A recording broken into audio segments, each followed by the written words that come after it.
Yeah. Welcome to Wrestling Uncensored. I'm Dave Simon. He is Johnny North. We are everywhere you listen to professional wrestling. We are on TSN 690 on Saturday nights. We are on YouTube. On the YouTube channel, you can watch this show every week. It is on our YouTube channel, Wrestling Uncensored, youtube.com/ringsidereport.net. It's the Ringside Report Network. We are everywhere. We have mixed martial arts. We have pro wrestling. We have Ringside Report live Thursdays. Thursday at 8 p.m. we do Ringside Report live. That's always a good time. The MMA show with Freddie and AJ. You can watch that on the YouTube channel. You can watch Wrestling Uncensored. You can watch Dave and Johnny live. We talked about professional wrestling, not in the WWE. This is a WWE show, but on Dave and Johnny live, we talked about Impact Wrestling. They have a show this weekend, Slammiversary. We talked about New Japan Pro Wrestling. They're in Dallas, Texas for the beginning of the G1 Climax Tournament. And we talked about Ring of Honor. They had a solid pay-per-view last weekend, Best in the World. So we're really covering the entire world of professional wrestling, not just the WWE, but we've got you covered for Ring of Honor, Impact Wrestling, New Japan Pro Wrestling, All Elite Wrestling. We were live on the YouTube channel last weekend after Fyter Fest. We watched Fyter Fest together, John, and you liked it. Yeah, it was a good show. Very good show. You liked it. But I still don't think the number 2 fed, especially after what I just saw this week with ROH. So, yeah, that was a big discussion that we had, and it got a little bit heated, right? We go at it sometimes, Johnny, and that's okay because we're good buddies. You know, we can have wrestling disagreements, but like I told you, I texted you earlier this week for a project that we're working on. We may disagree on a lot about professional wrestling, John, but we both agree on the fundamental truth that Bret the Hitman Hart is the greatest wrestler of all time. As long as we agree on that, you know, that's a good starting point for the rest of our wrestling discussions here on the show. I'll take this moment to say happy belated birthday to Bret Hart. Yes. Happy birthday. It was Bret's birthday this week on the 2nd of July. Best wrestler I've ever seen, that's for sure. I've never seen anyone better than Bret the Hitman Hart. Best there is, best there was, best there ever will be. And if you disagree, well, you're probably a Shawn Michaels fan, and that's okay too. Because wrestling fans always disagree. On this show, though, we always agree that Bret is the greatest. And this, you know, can quickly devolve into a Bret Hart appreciation show. Like, we could just talk about Bret for an hour and how great he is and how much we love him. And we may start doing that very soon, John. We have a project on the way about Bret Hart where I think we're just going to talk about how much we love Bret. We're going to do a little bit of a fanboy Bret Hart session, right? Yeah, there can never be enough Bret Hart love in this world. That's right. There's not enough Bret Hart appreciation in this world. We're going to add to it because he is the greatest of all time. But we have to talk about Raw. We have to talk about SmackDown. Two interesting shows. Is this the debut of a new attitude era? Are things changing in the WWE? Corey Graves said something on Raw at about 8 p.m. on live television that I cannot repeat on AM radio. He said, "Holy S." He didn't say "holy crap." He said the other one, the thing that people chant in wrestling arenas across the world. I mean, you've heard it on wrestling broadcasts. You've heard it on the WWE. Oh, you know, holy S, holy, you know.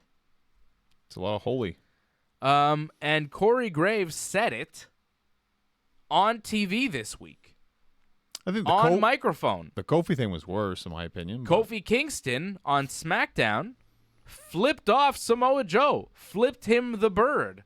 And it was shown in the United States, but I understand in certain markets in Europe it was censored, and in Canada as well, it was censored. They cut away. They went to black. Black screen. No Kofi Kingston, no Samoa Joe. What I saw was actually the back of Samoa Joe's head, so you couldn't actually see the finger, just that Kofi was making a gesture, and people were reacting. That's what I saw. I don't know what you saw exactly. I saw Kofi making a gesture, the back of Samoa Joe's head, Right. and then the screen turned to black. Oh, I didn't see the black. I saw a black screen, and then a second later, they were back. Well, that's good. So they censored the bird. I'm wearing a Stone Cold Steve Austin, not a shirt. Johnny reminded me it is a tank because it's super hot, so we're both wearing tanks. Sun's out, guns out. Exactly. So I'm wearing a Stone Cold Steve Austin shirt right now, tank. And, he was flipping the bird on WWE TV for most of my early adulthood and, I guess, childhood. TV was 14 back then. Yeah, so now TV is PG still? It's supposed to be. He's saying holy S on TV at 8 p.m. and Kofi's flipping the bird. This feels like a shift towards a more adult-oriented program. I think this week we saw the shift. Last week we were telling you about Eric Bischoff and Paul Heyman joining the team. There is a report out there that Paul Heyman was sitting next to Vince McMahon for the duration of Raw. And they were working together, putting the show together. And it definitely felt like a different Monday Night Raw this week. Forget the expletives. It felt like a different version of the show. The stories felt like they were more filled in. Like it didn't seem as empty as a lot of these stories are. A lot of them, they kind of go from point A to point B. You're not really sure how they get there, but they get there, and it's like, okay, I guess we'll accept this. Things seem more fleshed out this week on Raw, and I like that. It seemed like a show with a purpose and a show with direction. Yeah, I kind of agree with that.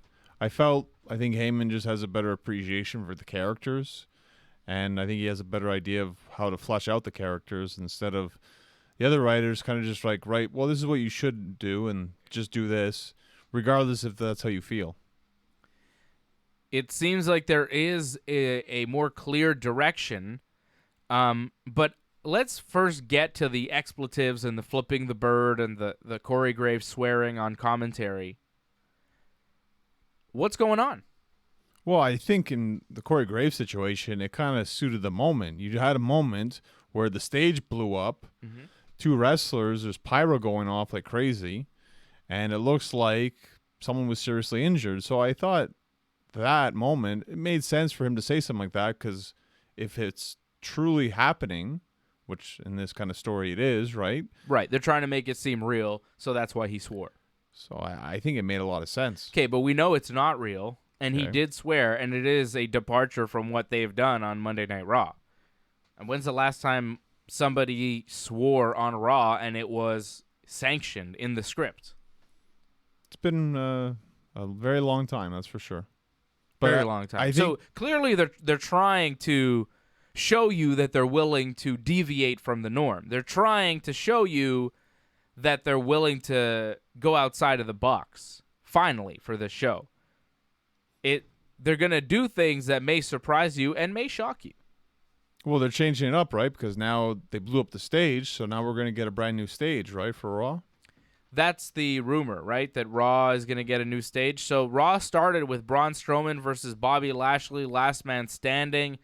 They were hitting each other, and then they crashed through the stage. Braun kind of speared Lashley through it, Yep. and things exploded. There was pyro. Like, it was clearly not explosions. It was clearly controlled pyrotechnics. It was fireworks. Right. It didn't look real. Well, it just looked like a lot of fun was happening. Yeah, That's it. looked like fun. Yeah. Like, real explosions, there's, like, fire, right? There's no fire. There was just, like, sparklers. Right. So, and it went on for a while. It was a lot of pyro. So it was the return of pyro on Raw. That was cool. Well, I think that was it, though, just for that Yeah. moment. And then people show up. So Lashley and Braun, they think they may have been electrocuted or exploded or whatever. People show up, and they're spraying fire extinguishers on a non-existent fire because there's no fire. Yeah. Before they send the EMTs to check if Braun and Bobby are okay. First, let's make sure the stage isn't on fire, which it clearly isn't, and then we'll see if Braun and Bobby are okay. So even in their attempt to make this look real and realistic, they failed. Because in a real situation, you're rushing to the guys right away to make sure they're not, dead. Because they're not moving and there's explosions going on around them. You would check on the guys. Especially when there's obviously no fire. There's cameras everywhere. We can all see on the TV show there's no fire, and you're there with your fire extinguishers for like a good couple minutes. And then you're loading them onto the stretchers after that, and it's taken forever, and we get this wide shot of the stretchers. I get they're trying to make it feel real, but like it's also an entertainment show, and it was kind of boring. Like the wide shot of just seeing all the chaos, it was kind of like cool for a minute, but for like the 2 or 3 minutes that they did it for, it was like, all right, we get it. They're going on a stretcher. It's a wide shot. Can we move on? Like, they're trying to make it seem real, and sometimes you see that stuff on the news where it's just like a wide shot of the wreckage or whatever. Right. So I get what they were trying to do, but this isn't CNN. It's WWE Raw. Let's get to the point. But the problem is they're trying to sell the seriousness of the injury. And by doing that, they need to give it as much time as they possibly can. So until they're pretty much put in the ambulance and they're gone, they're not going to move on with the show because this is the priority above anything else. Who's buying this? Are you buying it? I think people were happy with it. The thank you Heyman chants were very loud. People know things are changing. It felt a little bit different than what they do, but really, how much different was this than any old Braun Strowman destruction gimmick that they've done many times with him? Tossing things on Brock Lesnar or whatever. Didn't he bury him under a pile of something one time? I feel Roman Reigns, he did that too. But sure, whatever. It's been a while. It's nice to bring that back. I find him and Bobby Lashley, they haven't had a match where it's really like attracted attention. This finally attracted a lot of attention. Okay. I didn't buy it, though. I didn't buy that they're hurt. I didn't buy the seriousness of it. I chuckled every time. Seth Rollins is like, I'm going to do this promo, but first I want to say my thoughts are with Braun and Bobby. I hope that they're okay. And when Michael Cole and Corey Graves and Renee are all serious at the desk and they're like, we're going to check on them. We'll try and get you a medical update on Braun and Bobby by the end of the show. No one's waiting for the medical update. No one cares. Everybody knows they're okay. Everybody knows that nothing happened to them. They're totally fine. This was a very controlled crash through the stage. They didn't even drop that far. Not really. They didn't even drop, really, at all. There was some pyro behind them, obviously behind them, not near them. They weren't burned. They didn't explode. Nothing happened. They're treating it like they nearly died, and it's dumb. Again, they're treating the audience like they're stupid. And people could say, it's great. I mean, Corey Graves swore, and Paul Heyman's in charge now, and isn't this great? No, it's not great. It's better. It's an improvement. It's a sign to me that the WWE is trying, and it could be great in a few weeks. But this was not great. Like, this angle was not great. And no one is, like, seriously concerned for either man's well-being at this point in time. So you don't believe in the bruised spleen that apparently Braun Strowman apparently has? No. Do you? No, but I... we have a word for people who believe that, right, John? It's not a very nice word, but... No, it's not. But I believe what Bobby Lashley said... Wait, what word were you thinking of? I'm thinking the M word. Oh, the M word. Yeah. We're calling it the M word now? We're not saying Mark? No, we can't say Mark. You shouldn't say it. It's bad. You shouldn't say Mark. It's the M word in pro wrestling now. Wow. Yeah, it's bad. That's a new one. I find what Bobby Lashley said was very shocking. Said he wanted to kill Braun Strowman. Yes. So Bobby Lashley's on SmackDown. That was quite shocking, and I don't think I liked it too much. It was a little bit far. So Bobby Lashley is interviewed on like a Twitter video, and it's some sort of... Well, he's holding his phone pretty much, and he's talking into the phone. And he looks like he's in some sort of medical office, right? Something like that. Is he at a doctor's office? I don't know. He was somewhere. Yeah. So Bobby says, Braun got the worst of it. He tried to put me through the stage, but he's got all sorts of fractures. That's what they said, fractures. Which, fractures of what? Like of your toe? You got a broken toe? Like, what do you mean fractures? And what is it, bruised spleen? Yeah. So Lashley's bragging that, Braun did this to him, and he knew exactly what he was doing, and he got the worst of it, and Bobby's like, I could have been electrocuted, and Bobby says, next time I see Braun, I'm not going to send him to the hospital like he sent both of us. I'm sending him to the morgue. I was like, the morgue? You're going to kill Braun Strowman? You're going to kill him? By God, Bobby Lashley. That's too much. You're going too far. I don't think that was necessary. We're killing people now? So they're going to have a casket match next time, right? Well, I don't know. Maybe Bobby Lashley's going to enlist The Undertaker's help. Taker, I hear you're good with killing people or whatever, caskets and stuff. I need some help. Taker's like, no way. I got Shane McMahon to deal with. Well, he's going against one of his buddies, Drew McIntyre. So, yeah, Taker's not going to help him out. That's right. But Bobby's going to kill Braun. I'm very interested to see where this Bobby Lashley-Braun Strowman match will go come Extreme Rules. What kind of match are they going to give us? How about exploding ring match? Barbed wire ropes with explosives, C4 explosives on the ropes. Yeah, those matches don't usually work out too well. Let's do it. WWE has a production to make it look tight. They do, but I don't see them pulling that off very well. They probably wouldn't do that. Let's see something extreme. Impact Wrestling is doing a first blood match this weekend, and a fatal 4-way hardcore monsters ball match with the women's title. Let's see WWE go extreme next weekend. They've got Extreme Rules next Sunday. Bobby and Braun have to go super extreme. Let's see first blood. Let's see. You won't see first blood. Well, give me something. What do you do? What would you do? Punjabi prison. I wouldn't mind seeing like a monster truck match.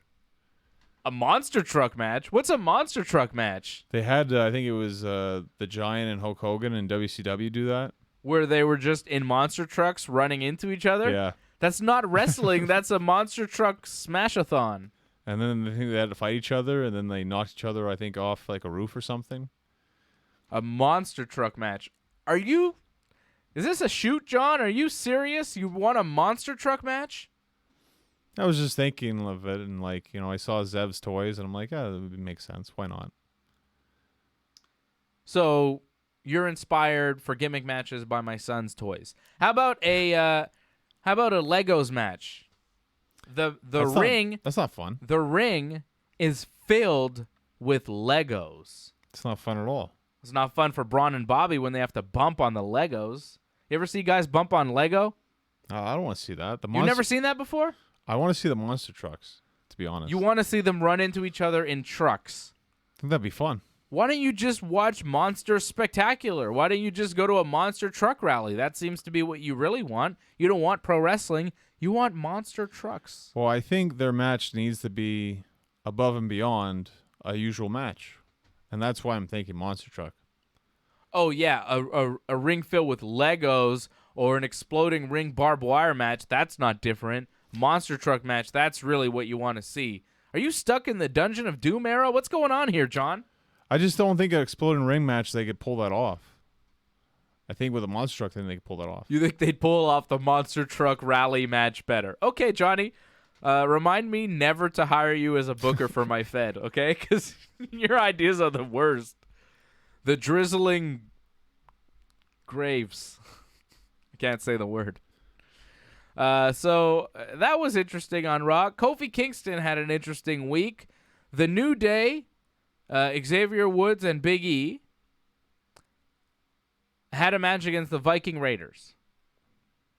Right, but it wasn't just that. It turned into something. Well, it ended by disqualification when Samoa Joe showed up and attacked Xavier Woods, because Samoa Joe is feuding with Kofi and all of the New Day. Kofi then made the save, attacked Joe. The Viking Raiders attack Kofi. We go to commercial break. When we come back from commercial break, there's a new match that's being made. It's a 6-man, Samoa Joe and the Viking Raiders against all of the New Day. Yeah. And that's one of the new things on Raw. They're trying to limit, if not get rid of entirely, wrestling during the commercials.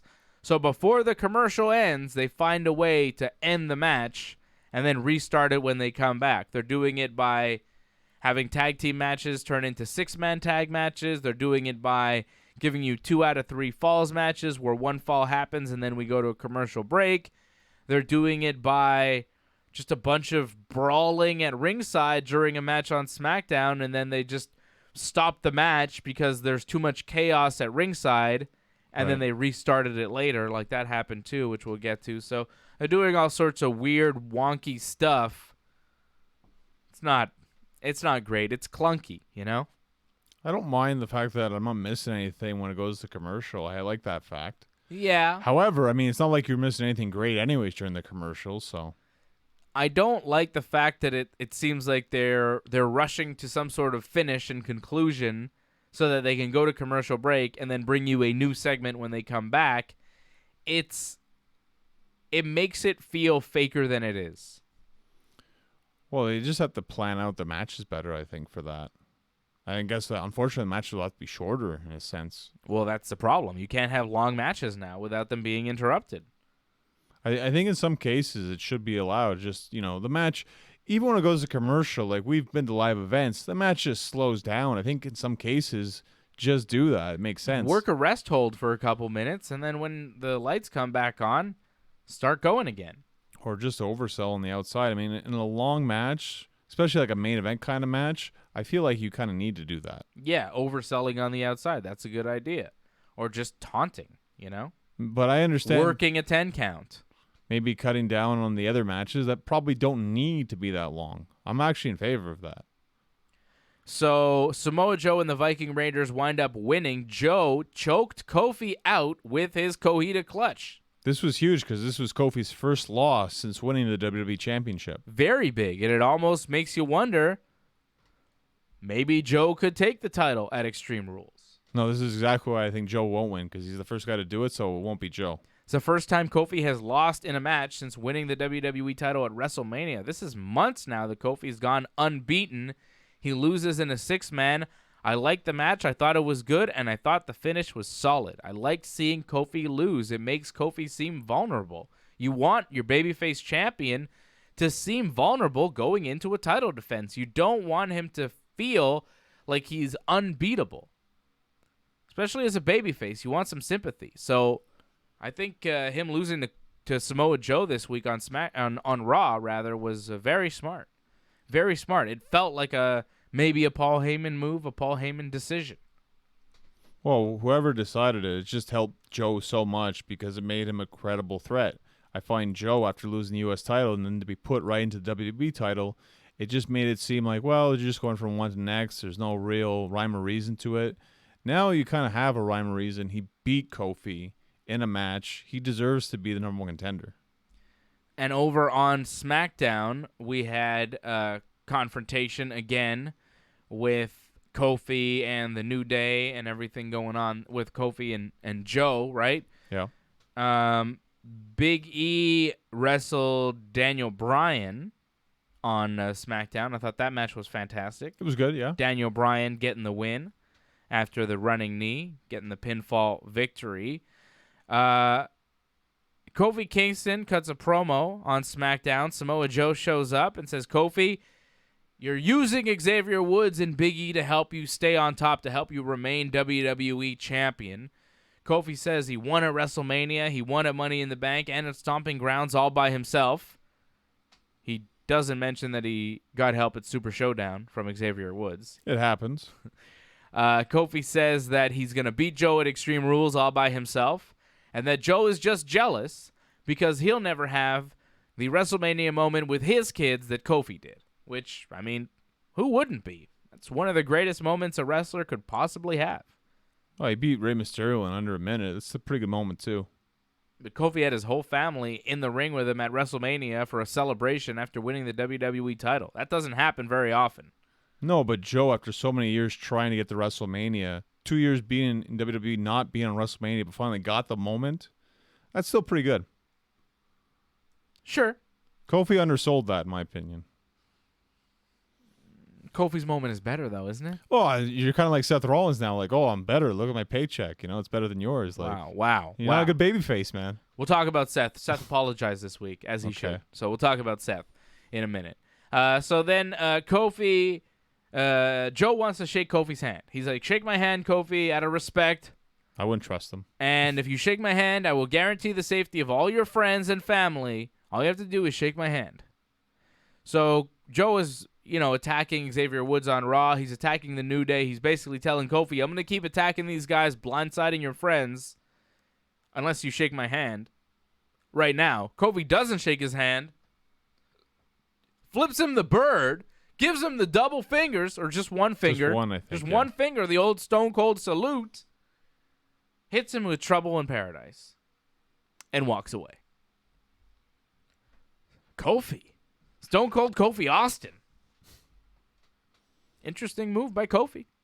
Well, I think it's just to give Kofi some edge to him. Yeah. Because he's kind of been too much of a good guy. So it's like, well, he's got to be a bit of a badass. Yeah. Not tapping out. Gets choked out on Raw. Kind of like when Austin didn't tap out and got submitted at WrestleMania by Brett's sharpshooter. Didn't bleed everywhere, but and now flipping off Samoa Joe just like Stone Cold. Are they trying to turn Kofi Kingston into the new Stone Cold Steve Austin? I think they're just trying to give him a bit of edge. I don't think they're trying to make him into Stone Cold unless he comes out with the beer instead of the pancakes, but I don't see that happening. A different version of Stone Cold. And I like that he tells kids, like, hey, if you eat the pancakes, it's at your own risk because you don't know where those pancakes have been. Some of them have been in Biggie's jockstrap, so eat them at your own risk. I like that he adds that now when he tells people that. Well, yeah. I agree completely. I mean, they're coming out of Big E's singlet, and he's tossing him into the crowd. I wouldn't eat those pancakes. Gross. So later on the SmackDown show, a little bit more New Day stuff. Heavy Machinery was wrestling Kevin Owens and Dolph Ziggler. Ziggler accidentally super kicked Kevin Owens, which led to the compactor finish from Heavy Machinery to get the pin on Owens. Kevin Owens, upset after the match, hit a stunner on Dolph Ziggler. It seems like Kevin Owens is turning babyface. Well, the promo is really what made him a face, in my opinion. Yeah. Because he kind of said Ziggler, like, shut up, everyone hears the same. You say the same thing over and over every week. You should be WWE champion. You kind of were for a little bit, and then you weren't. And, it's just not going to be your time because no one wants it to be your time. And everyone loved that. Everyone did love that. And it felt like maybe they're trying to do something different with Kevin Owens. I don't know if you heard Kevin Owens on the Lillian Garcia podcast. Excellent interview. Very good. And he talked about things that he hasn't been able to do, and one of those main things was being a babyface. I think he wants to be a babyface, and I think he sees himself as a guy that could be the top babyface in the company, and that's something that we have seen in Kevin Owens for a very long time. You want to talk about the next Stone Cold Steve Austin. I think Kevin Owens as a babyface, as a trash-talking, stunnering guy who's out there not caring about anybody but Kevin Owens and being a top babyface, I think that could work very well. But they've hurt him quite severely because they made him babyface, then turned him heel right away. So it's going to be hard for people to believe in Kevin. They might like what he says and does, but to believe in him, that's going to take a long time. I don't know. He lost to Heavy Machinery, but then he stunnered Dolph Ziggler. And that's the last moment of SmackDown. Kevin Owens celebrating, hitting the stunner on Ziggler, a guy that people are annoyed with. I think it's a good step in the right direction for Kevin Owens. I think that he's probably moving forward in a positive way. I think they're going to keep him a babyface. Even though he may have teamed with Ziggler and lost at the end of SmackDown, he was still standing tall after turning on Ziggler and staying a babyface. I think they're going to try, but you still have to explain the fact that he's friends with Sami Zayn, who's one of the most hated guys in WWE right now. Well, maybe he won't be friends with him anymore. Something that needs to be explained. There's a lot of work that needs to be put into this, and you've already put a lot of work against this idea, and now you're going back to it? Where was Sami this week? That's a good question. Wasn't on Raw or SmackDown, was he? Oh, he's been overbooked actually last couple of weeks, so maybe it's good to give him a Little break. Yeah. Yeah. Didn't see him on either show. Thought it was a little bit strange. But maybe they're trying to do something with Kevin Owens, and they can't have Sammy there for now until they complete the babyface turn. During that Heavy Machinery versus Kevin Owens Dolph Ziggler main event, Daniel Bryan and Rowan were on commentary. Big E and Woods were on their own, the pancake desk. Yeah. And then Rowan and Bryan, well, Bryan really, Rowan doesn't speak, but Bryan was saying things about New Day, and then New Day attacked him. And then Rowan put Woods through the pancake table with that head choke slam thing. Yeah. It was pretty cool. And then they were all kicked out of ringside, and we went to commercial. And then when we came back, the bell rang again to restart the tag team match. You didn't miss anything. No. It's just weird, like the way that they're trying to crowbar in these, like, okay, let's stop the match because of commercial, and let's restart it. That was a weird one. Because Bryan, Rowan, New Day, they were all on commentary. They weren't in the match. You Right. stopped the match because guys were brawling ringside, and then you restarted the match when you come back from commercial. It's just a little bit much. And they're going to do this week in and week out. I'm sure they're going to Looks come like up with it. new ideas. I think they're gonna quit eventually. I think they're gonna say, yeah, we're just gonna go back to wrestling during the commercials because this doesn't look right. I think they're gonna give up on it.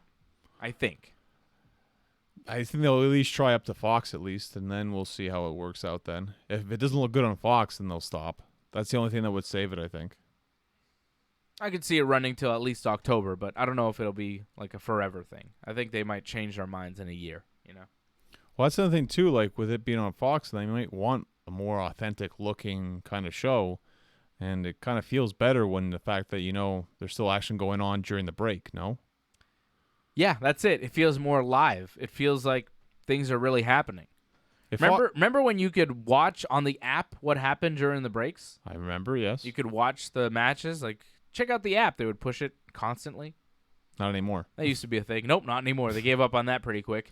Like they might give up on this, like they gave up on Tout. Remember that? What was that? Well, then Twitter became the thing, so then... Yeah. Daniel Bryan and Rowan versus Heavy Machinery versus Big E and Xavier Woods in a triple threat tag team match for the SmackDown titles, official for Extreme Rules. That's a good match.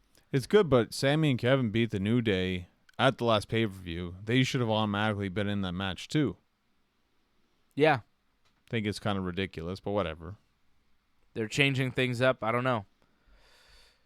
It does make sense, but maybe Sammy and Kevin aren't a tag team anymore. Like, I feel like they're trying to change that direction. I just hope they get on point with whatever they're doing with them, because they're great talents. They shouldn't just be floating in limbo for too long. That's it. They're too good to be just there, just part of the show, right? Right. They're way too good. Kevin Owens and Sami Zayn, way too talented to just be floating around in mid-card obscurity. They're main event talents and should be used in that type of way. Another main event talent that should be used in that way is Cesaro. I don't know if he's going to be. He had a deal with No Way Jose this week. It seemed like they were going to have a match. It was like a whole deal where the No Way Jose conga line came out. R-Truth was part of it. Truth was taunting Drake Maverick, who was ringside, because Drake Maverick was backstage with his wife and Right. showing her that he doesn't care about the 24/7 title. It's all about her, and they're at Raw, and then they're going on their honeymoon. So Drake Maverick is chased. He's there, and Truth is chased out by the mob, and then Cesaro's supposed to have a match with No Way Jose, but it doesn't even happen. Cesaro just attacks him, hits the neutralizer outside the ring, and walks away. Yeah, fine. I don't know what's going on with Cesaro. He's just kind of there. Oh, I think he's going to wrestle Aleister Black, I think. I think he's the one who's going to step up for the challenge. Is he? I think he's a great wrestler, and he's a great guy that kind of helps showcase guys, especially when they debut. I don't want that. I want it to be Bray Wyatt. I've said that from the start. It should be Aleister Black versus Bray Wyatt. I see that as a later on kind of thing. That's a big do it feud. now. Do it now. What are you waiting for? Because they're both debuting in a sense, or re-debuting. I feel like you don't do that. How long did the WWE wait for Mankind to start wrestling The Undertaker? It happened very quickly, actually. That's what I'm saying. Got two gimmicks like that, put them together right away. Make a feud. It works. That's what works. That's what works, Big Johnny. It's good. I don't know about right away. I think maybe you say that for later. Plus, Whatever. like you're saying, what Bray Wyatt's going to be on SmackDown then? I don't know. Who cares? It's wild card, pal. Doesn't matter. Okay. Everybody's on all the shows. Aleister Black was in his dark room this week. He said last week somebody knocked on his door. He answered the door. He said he did answer the door, but he said no one was there. Took forever to answer the door, but all right. So he keeps talking about fighting, and he says, I'm fighting through heaven and hell, and something about picking a fight with me, and blah, blah, blah. Whatever. Aleister Black, Andrade, Charlotte, and Zelina Vega should be one big faction on SmackDown. Boom. Done. Well, Andrade and Selena, I believe, challenged Becky and Seth, I think. Sure. So Charlotte and Aleister Black should come out and help Zelina and Andrade win. All right, that'd be something. I don't think that's going to happen. That'd be but awesome. Are you kidding me? That'd be awesome. I just find Charlotte's character where she's just all about herself kind of thing, and Aleister Black, who's Mr. Dark and Mysterious, I don't see those two kind of egos clashing very well. Charlotte, Aleister, Zelina, and Andrade. One big team. You want to make Becky and Seth a team because they're dating for 3 months? We'll make Zelina and Aleister Black on the same side. They're married. Give Charlotte Flair and Andrade. They've been dating for, I think, as long as Becky and Seth. Put them together on TV. Put them all in one big faction. That would be one cool team. That's a cool squad right there. Yeah, but they're not about Los Ingobernables de WWE. They're not about like factions like that. It's 3 max, and that's about it. That's WWE. Well, it's time for a change. A great man once said, enough is enough. It's time for a change. And I think Paul Heyman and Eric Bischoff are trying to bring about some sort of change in the WWE. At least that's what we're being told. Heyman was on Raw. He was at Raw. He's still threatening for Brock Lesnar to show up. He probably will at some point. Eric Bischoff, I don't think was at SmackDown, but he is moving to Stamford, Connecticut next week. He is advertised for SmackDown shows coming up. So he's moving full-time to Connecticut. They're going all in. I think he's a great personality on TV. I think they should find a way to get him on. And whatever you say about Raw or SmackDown this week, I think they were good shows, and it showed that they were trying. And we had some really good matches that we're going to get to. We'll also get to Seth Rollins' apology when we come back. A short pause here for the radio side on TSN 690. It's Wrestling Uncensored. All right, welcome back. Welcome back. It is Wrestling Uncensored. I'm Dave Simon. He is Johnny North. WrestlingUncensored.net is the website. Go to our YouTube channel, youtube.com/ringsidereport.net, youtube.com/ringsidereport, I will be live with Freddie, AJ, for the UFC 239 watch-along. So if you're watching UFC 239, it's a Saturday night, you want to watch with Freddie and AJ and me, well, you can on the YouTube channel, youtube.com/ringsidereport.net. Watch us, watch with us, watching John Jones fight Thiago Santos for the UFC light heavyweight title. The special Ringside Report Network watch along on the YouTube channel. Go subscribe to the channel so as soon as we are on, you get an alert. Click that bell when you subscribe so you get those alerts. And you'll be there live with us on a Saturday night talking MMA. So when the pay-per-view starts, not the prelims, right? No, not the prelims. During the pay-per-view, we'll be on. At some point during the pay-per-view. That's why you got to stay tuned to our Twitter, at Dave Simon MMA, at Freddie MMA, I guess at Danny Bruck as well. And always follow Big Johnny at North Genesis. Probably at Ringside Report as well. I At think. Ringside Report, of course, at Ringside Report on Twitter and Instagram. We're everywhere. We got Dave and Johnny Live. We previewed all sorts of wrestling on Dave and Johnny Live. You can watch that. That's a YouTube exclusive show. If you're listening to this show on iTunes or TSN 690 or Google Play, you can watch this show on the YouTube channel. You can watch Wrestling Uncensored. If you're listening on TSN 690, the UFC pay-per-view is going to be starting very soon. Right. So tune in to the YouTube channel and watch us do the MMA thing. Well, watch me with Freddie and AJ. Johnny won't be here. Johnny's got a big wrestling match. Yeah, it'll be up to Parc Jean Drapeau. We are everywhere. Everywhere there's wrestling. Talking about it, and sometimes in it as a wrestler. The Street Profits debuted on Monday Night Raw. They cut a little bit of a promo. They talked about how much they want the smoke. They annoyed Paul Heyman. I liked it. I think they're a very, very good tag team, and I think they're very entertaining. Good for them. Well, I don't think they're coming to Raw, though, really, because they're still the NXT Tag Team Champions, so I don't think we're going to see them week in, week out. Maybe they'll do promos like they did, but that's about it. Okay, well, what's going on? I think it's just to get them out there, Okay. give them the spotlight. Well, how come they're given a spotlight and I didn't see the Kabuki Warriors this week on Raw or SmackDown again? I think you need to complain to Paige, so then Paige can complain to management. Okay, last week on SmackDown, we saw them. They said that if they beat the Iconics in a non-title match in Japan, they get a title match. They won that match. They won the match? Yeah, I know no one knows this, but they won the match. No one knows they won the match because it was not televised. It wasn't on the network. It was a house show in Japan that happened last week, and they didn't follow up on it on Raw or SmackDown. No notification whatsoever, but they did win. They won. Yeah. So they're in line for a title shot. One day, someday. At Extreme Rules, maybe, against the Iconics? That'd be nice, wouldn't it? Yeah. But that's not confirmed. And we're only a week away, by the way, from the pay-per-view. Asuka's one of my favorite wrestlers. She hasn't had a great run. Well, she's had a pretty good run. She won a Women's Royal Rumble. Okay. That was the highlight, I think. And then it all went downhill. Lost at WrestleMania. And then lost right before WrestleMania, her title. So then she was out of the pretty much WrestleMania. Yeah. Her NXT run was way better than her main roster run. Well, she was undefeated, so yeah. I just think she's a tremendous talent, and I wish I saw more from her. She's one of the best talents that the WWE has, and she's another one that's just not used.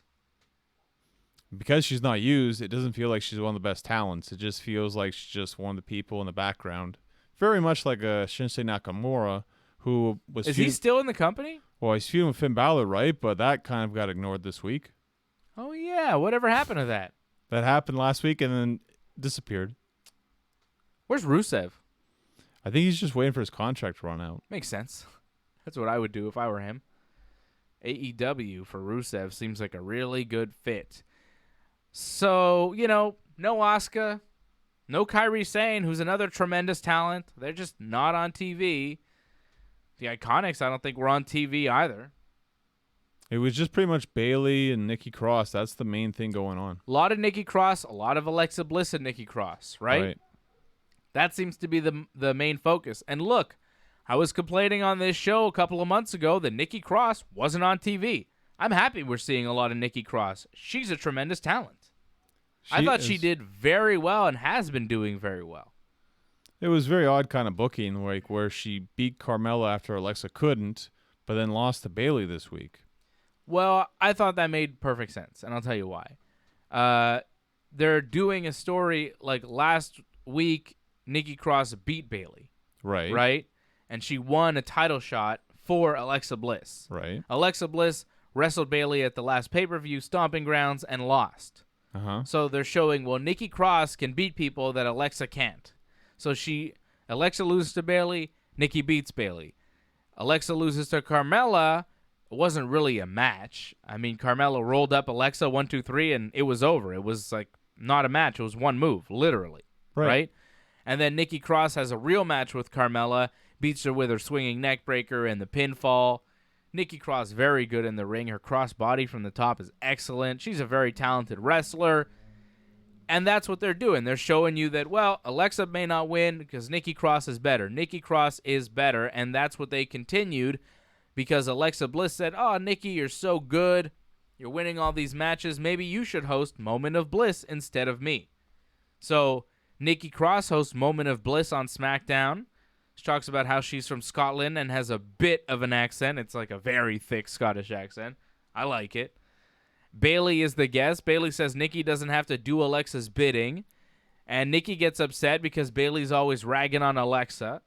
She is. And Nikki's like, Alexa's more generous than you think, and it's unfair how you drag Alexa's name through the mud all the time.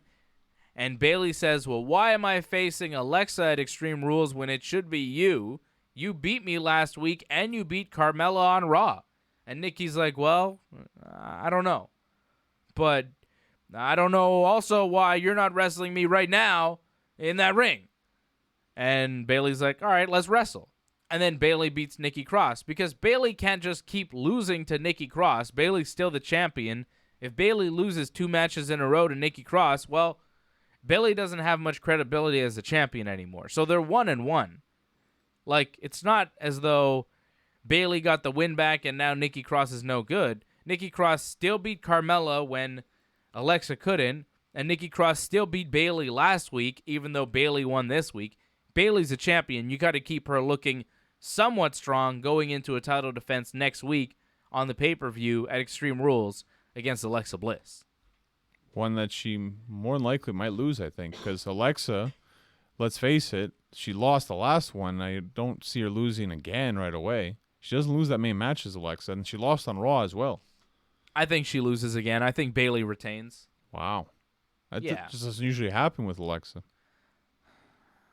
I don't want to see Bayley losing the SmackDown Women's title. She's not held it for very long.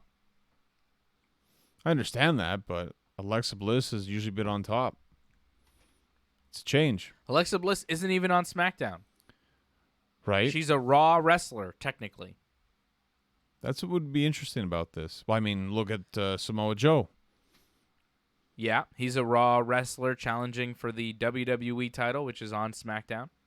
Sure. I don't expect Joe to win, and I don't expect Alexa to win. I don't know if they should. It'd be interesting. You know, whatever. I wouldn't mind seeing Joe win. I don't really want Alexa to win. Well, I don't see Becky and Seth losing at Extreme Rules. I don't see Lacey and Baron Corbin winning both championships in one match. That would be a little much, right? It'd be a lot. I don't see it happening, so we have to have a title change, no, at Extreme Rules. I just feel Bayley's title is, in my opinion, the weakest right now. How about we have a women's tag team title change at Extreme Rules? How about that? Well, get a match first going. Okay, well, we have a week, right? We have a week to figure this out. They've got one more week before the pay-per-view. So let's figure this out, Iconics and Kabuki Warriors. Let's get this match together. All right, let's get to Seth Rollins and what happened there. Seth Rollins apologized to Will Ospreay. So Seth Rollins said some things about Will Ospreay last week on Twitter, and this week he thought better of it and decided to apologize. This is what Seth said. After a few days to sit on it, I'd like to apologize to Will Ospreay for the tweet I sent his way about comparing bank accounts. It was dumb of me and not in line with my values. The moment I pressed the send button, I knew it was trash, but I'm too stubborn for my own good. I stand firm in my sentiments that WWE is the best pro wrestling on the planet and that I'm the best of the best doing it right now. After a hell of a week of travel, our crew didn't waver for a second, top-level humans busting their asses for the love of the game. I couldn't be more proud to be a champion with this company and represent WWE and the entire industry in the way it deserves. No more garbage tweets. I can and will be better. I applaud Seth Rollins' respect to Seth for recognizing he was wrong and apologizing. Well, he recognized one thing he was wrong about. He didn't recognize the whole, like, why was he talking about Ricochet, like, when Will Ospreay was talking about, like, best in the world, And Seth was telling that, and then he says, like, oh, what about Ricochet? And, like, didn't apologize for that part. Well, Seth said that he believed that Ricochet was a better version of Will Ospreay. That wasn't the original question. Seth is in his right to believe that. Ricochet, Will Ospreay said, look, Seth said, I'm the best wrestler in the world. Mm-hmm. Will Ospreay said, yeah, maybe I'm the best wrestler in the world. And Seth, then said, I don't think you are. I think Ricochet's better than you. That's really what happened. And Seth is in his right to say that, just like I'm in my right to say that I believe Will Ospreay is a better wrestler than Seth Rollins, and I believe that there are many in the WWE that are better than Seth Rollins, including Ricochet. Okay. I don't think Seth's Do you really think Ricochet's better than Seth? Yeah. You think Ricochet's better than Seth? 100%. Yeah. Of course. You think AJ Styles is better than Seth? Yeah. Daniel Bryan? I think pretty much a lot of guys are better than Seth that you're going to name right now. Yeah? It seems like Well, that's not a huge list in the WWE. I'm talking about WWE guys. Andrade? That's probably not, unfortunately. I mean, he potentially could, but he's not there yet. Kevin Owens? Yeah. Sami Zayn? Yeah. So that's 5 guys. Right. Probably find more. I don't know if you could, actually. Roman Reigns? No, I think Seth's better than Roman. Brock Lesnar? It's a different kind of better. Like, I don't know if he's a better wrestler. Goldberg? Well, again, better entertainers these guys are, not better Undertaker? wrestlers. Again, better entertainer, not better wrestler. Shane McMahon? Better entertainer, not better wrestler. Samoa Joe? Oh, Joe's better, yeah, sure. Yeah. Okay. So 6 guys better. Kofi Kingston? That's tough. I mean, they're pretty much on par, I think. I think we talked about this last week, didn't we? Big E? I go with Seth.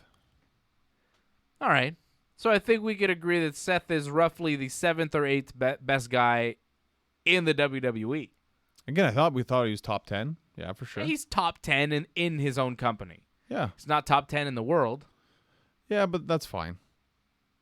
But he's claiming to be the best of the best, the number 1 wrestler in the number 1 company. Well, you should think that way. He's Universal Champion. You should think you're the best. Yeah. Doesn't mean you are, but you No. should believe it. It's cool for him to believe it, and it's cool for him to believe that the WWE is the best company, and that's good, Oh, what is the best company? Probably. There's no probably it is, but... Well, quality-wise or money-wise? I mean, money-wise, for sure. Quality-wise, like, I don't know. I think there are other wrestling companies right now that are delivering a steadier product as far as the quality in the ring. Right, but historically, there's no one can... Historically, the WWE is the greatest wrestling promotion ever, by far, and it'll never be toppled. I don't think... Man, it'll be hard for anyone to have the run of a promotion that the WWE has had. They're one of the greatest promotions ever. Like, forget pro wrestling, just any kind of promotional outfit. WWE is the best ever, for sure. Vince is the greatest promoter of all time, better than Dana White and Don King and P.T. Barnum, all of them. Maybe better than his dad, too. Yes, I would say he is much better. I don't know about much better. I mean, he took a regional promotion and made it a worldwide phenomenon. Vince is way better than his dad and his grandfather. His dad sold out MSG. And his son and his daughter. His dad sold out MSG, like, consecutively. So what? Vince sold out stadiums 5 times the size of MSG. Vince has made pro wrestling a global business. Vince has outdone his father. Vince made it's a publicly traded company. I mean, come on. He's outdone any promoter in the history of promotions. They got the 2-for-1 sale, by the way, for Extreme Rules going. What, if you buy 2 subscriptions to the network, it only costs you... No, the tickets. Like, if you buy tickets, you can get the 2-for-1 deal. They got that going. Oh, they're having trouble selling tickets for Extreme Rules? Yeah. Huh. That's interesting. In Philadelphia. That's bad. I mean, that's a big wrestling market right there. Yeah, it's a great wrestling town. And you can't sell? Especially a gimmick pay-per-view? Huh. That's bad. Well, it's not a great card. No, it's not great. It's true. Seth Rollins and Becky Lynch against Baron Corbin and Lacey Evans in a winner-take-all tag team mixed tag match. Like, that's not a compelling main event, and that's really been the focus of this one. They've made it an Extreme Rules mixed tag, so I'm happy about that at least. It's not a good match, though. It's not something we're looking forward to. I think really the selling point of this, sorry to say, is The Undertaker. Of course. It's no holds barred, by the way, that match. Oh, cool. Undertaker and Roman Reigns against Shane McMahon and Drew McIntyre. That is what is selling Extreme Rules, I think, for most people that are into it. You know, if you're watching the WWE, that's the match you want to see. Undertaker showed up this week. Shane and Drew were in the ring. Taker cut a little bit of a promo. He says that Shane will never rest in peace. He's going to take his soul, dig a hole, blah, blah, blah. You know, Undertaker stuff. Whatever. And then Kevin Owens hosting the Kevin Owens show. He says that Shane is afraid of the Undertaker. This was on SmackDown, and Shane's like, I'm not scared of the Undertaker.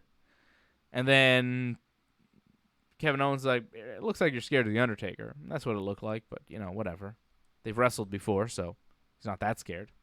Yeah, he could wrestle him, but he just ran away on Raw. That was it. He's scared of his entrance, maybe. It's a creepy entrance, no lights, you know. Well, it gets all dark in the ring and all that. There was the lightning. Do you hear the lightning and thunder? On the side of the ring, yeah. Yeah.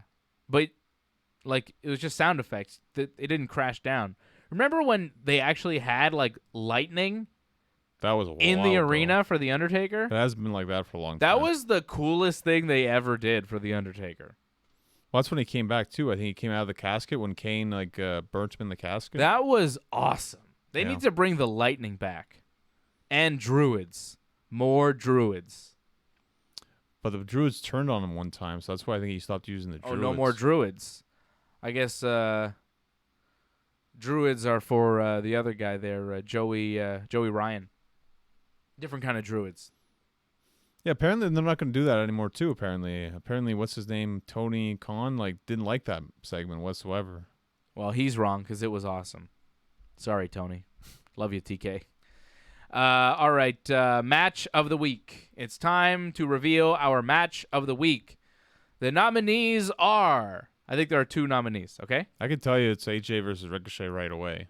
No, you didn't like Andrade and Apollo on SmackDown? I mean, it wasn't AJ Ricochet. I'm sorry. No. It was very good, though. It was good, yeah, I want to give them an honorable mention. I thought that match was really good. I also like Bayley and Nikki Cross on SmackDown. I thought that match was very good. All right, but nothing compares to AJ Ricochet. You're seeing some of the best wrestling right now in the main event of Raw. Yeah, it was very, very good. AJ Styles looked like he beat Ricochet. He did. Well, he didn't really.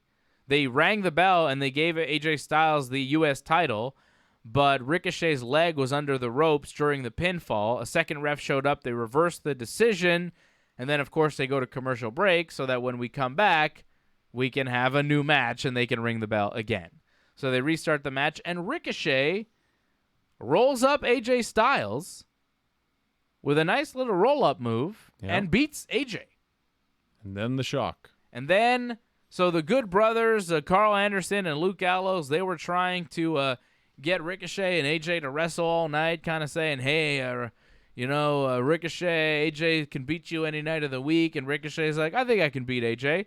Right. And then they go to AJ and they're like, hey, AJ, Ricochet says he could beat you. He says you're nothing. He says you got lucky last week. And AJ gets mad. He's like, you said that? And then he slaps Ricochet. And then Ricochet slaps him back. And it got pretty intense. And then they have the match. AJ thinks he won. He doesn't win. Then Ricochet beats him.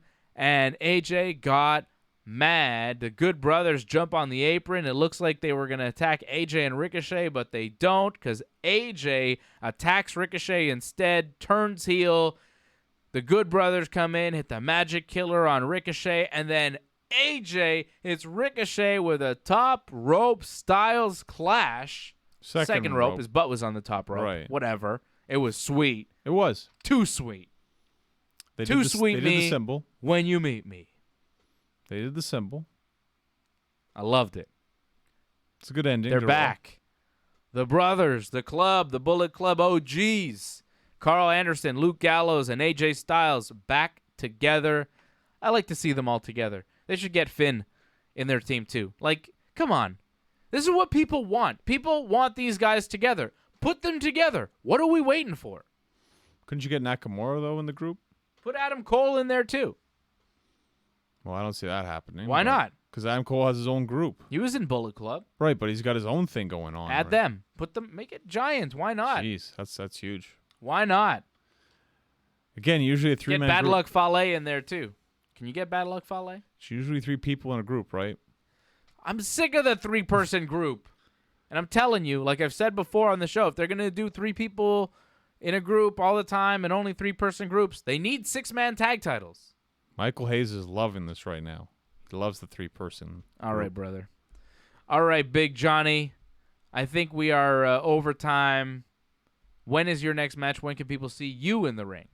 Well, they can go down to Park Jean-Drapeau right now and see me wrestle right now. So go do that right now. Right now. Yeah. Immediately. Yeah, immediately, yeah. So go to Park Jean-Drapeau now to go see Johnny North. Exactly. Cool. And you could follow Johnny North on Twitter at North Genesis. You could follow me at Dave Simon MMA. No swearing, good. I'm not swearing here, John. I'm keeping it cool. Everything's fine. Follow me at Dave Simon MMA on Instagram and Twitter. Follow Johnny on Twitter at North Genesis. And then on Instagram at Genesis Johnny North, right? Sounds good. That's right. Go to ringsidereport.net. That is our website, the home of the Ringside Report Network, be it Dave and Johnny Live, Ringside Report, the show, the MMA show, Ringside Report, the wrestling show, Wrestling Uncensored. What's Phantom in Japan? A new episode should be dropping this week, the second Thursday of July. Cool. Got to get that all settled with the Green Phantom, but the G1 underway this weekend. It begins, so we're going to have a little bit of a G1 special for the next episode of What's Phantom in Japan. Go to ringsidereport.net. Subscribe on iTunes. Subscribe on Google Play. Subscribe to our YouTube channel. Go to the YouTube channel right now, youtube.com/ringsidereport.net. Click the bell so you get notified every time we have new content. For more info, go to our website, ringsidereport.net. Very easy. All this stuff. Dave and Johnny Live. We talk pro wrestling there. We talk about 90 Day Fiancé. We talked about Kawhi Leonard. Basketball talk on Dave and Johnny Live this week. So you never know what you're going to get on Dave and Johnny Live, a YouTube exclusive show. Go check it out on our YouTube channel. Cool. That's cool. What's better than being cool? Nothing beats being cool. That's what Carlito says. All right. Big thanks to Jimmy and Marco for helping us out back at TSN 690. And a big thanks to you for listening and watching. For Johnny North, I am Dave Simon, and this has been Wrestling Uncensored. Yeah. Yeah. Yeah, yeah.